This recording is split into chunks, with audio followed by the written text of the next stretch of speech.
তো বন্ধুরা, গতকাল ছিল পবিত্র রথযাত্রা। প্রভু জগন্নাথ দেব, বোন সুভদ্রা ও ভ্রাতা বলদেবের সাথে মাসির বাড়ি গমনের দিন। আর এই পবিত্র রথযাত্রা উৎসব ভারতবর্ষের প্রতিটা অলিতে গলিতে অত্যন্ত জাঁকজমকপূর্ণভাবে অনুষ্ঠিত হলো। আমাদের দক্ষিণ দিনাজপুর জেলাও পিছিয়ে ছিল না।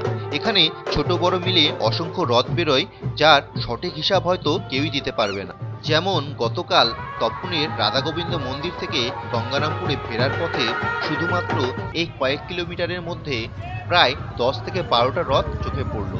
সবগুলোর ভিডিও করতে পারিনি, তাই দিতে পারলাম না। আর এই সব রথগুলো এত সুন্দর করে সাজিয়ে বের করেছিল, তার বলার অপেক্ষা রাখে না। আর প্রতিটা রথের সাথে ভক্তদের ভিড়, ভক্তদের উৎসাহ ও আবেগ ছিল চোখে পড়ার মতো। সত্যি এত সুন্দর দৃশ্য দেখে মনটা আনন্দে ভরে উঠছিল। এই একটা দিন প্রভু নিজ দেবালয় ছেড়ে রাস্তায় নামেন ভক্তদের দর্শন দিতে। যারা কোনো কারণে মন্দিরে গিয়ে প্রভুর দর্শন করতে পারে না, আজ তারাও দুচোখ ভরে প্রভুর রূপ দর্শন করেন। আর এই শুভ রথযাত্রায় প্রভু জগন্নাথের নাম এই পৃথিবীর আকাশ বাতাসে ছড়িয়ে যাচ্ছে তার ভক্তদের মাধ্যমে। এই দৃশ্য দেখে শুধু আমরা নয়, স্বয়ং জগন্নাথ দেবও ভীষণ খুশি হচ্ছে, এটা নিশ্চিত। তো বন্ধুরা, তোমরা কে কে এই রথযাত্রায় অংশগ্রহণ করেছিলে বা রথ টেনেছিলে তা অবশ্যই কমেন্ট করে জানিও। আর কমেন্টে জয় জগন্নাথ কমেন্টস করে দিও।